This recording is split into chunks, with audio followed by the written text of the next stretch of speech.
Welcome to our deep dive. Today we're tackling a really significant topic, psychological crisis. It's definitely important. We all feel stress, sure, but a crisis is, well, that's a different level entirely. Exactly. It's like your normal ways of coping just break down. We're drawing on excerpts from Understanding Psychological Crisis for this. Good source material. Yeah. And our goal really is to get clearer on what a crisis actually is, how people tend to respond, and, why understanding all this matters. Okay, so let's start right there, the definition. Hmm. Essentially, a psychological crisis happens when you hit a major block, something stopping you from reaching important life goals, and your usual problem-solving toolkit just isn't working. So it's not just stress, it's feeling completely overwhelmed. Precisely. It destabilizes you in a way everyday pressures usually don't. Your sense of equilibrium is really shaken. Okay. So when someone finds themselves in that state, what typically happens? Are there stages? Yeah, there often are, though it's not always perfectly linear. Often it starts with a kind of shock, maybe disbelief, like an emotional A numbness. sort of freeze response. Kind of. Then, as the reality sinks in, anxiety and distress usually ramp up quite a bit. People naturally try their go-to coping strategies. The things that usually work for them. Right. But in a crisis, those often fail. And that failure can lead to feeling exhausted, maybe even hopeless or depressed. That sounds really tough. Is there a way out? Ideally, yes. The final phase involves finding new ways to cope, adapting, and eventually returning to a stable state, though it might be a sort of new normal. Okay, that makes sense. Now, what influences how someone gets through it? Because people react so differently to similar events. Yeah, that's key. There are personal factors and environmental ones. Personally, things like your existing coping skills matter hugely. Like how you usually handle stress. Exactly. And past experiences, have you overcome difficulties before? Your personality, your general mental and physical well-being, it all plays a part. And the environment. Crucial. How strong is your support network? Do you have people you can lean on? And are practical resources like information or financial help available? So it's a mix of what you bring internally and what support you have externally. Spot on. I guess resilience must be a huge factor here too. Absolutely central. Resilience is that capacity to adapt, to bounce back when things get really difficult. It doesn't mean you don't suffer, No, of course not. but it shapes how you navigate through the crisis and recover. Therapy, like crisis intervention, often aims to bolster that resilience. How does that work?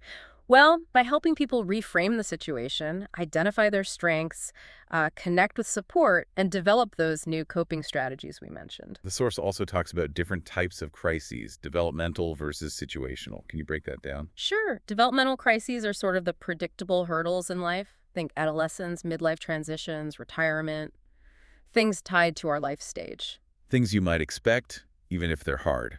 Right. Situational crises are the unexpected blows, accidents, sudden job loss, natural disasters, things that come out of the blue. They often feel more jarring because there's no lead up.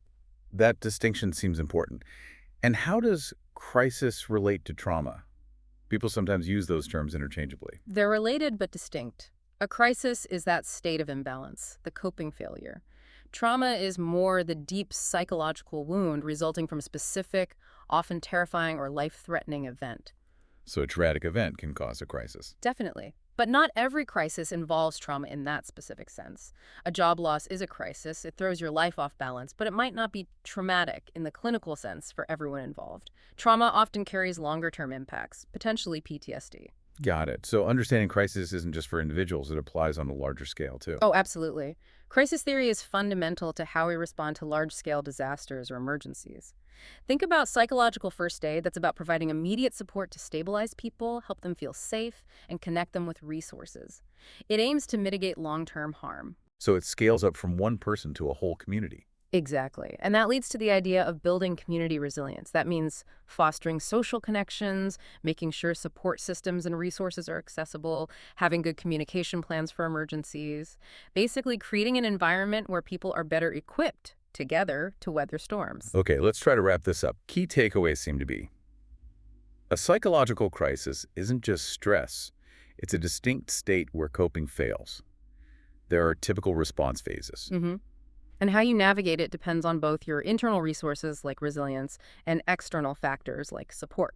Right, and understanding the difference between developmental and situational crises, and between crisis and trauma, helps tailor the response. It applies individually and communally. It's fascinating how universal the potential for crisis is, yet the journey through it is incredibly personal.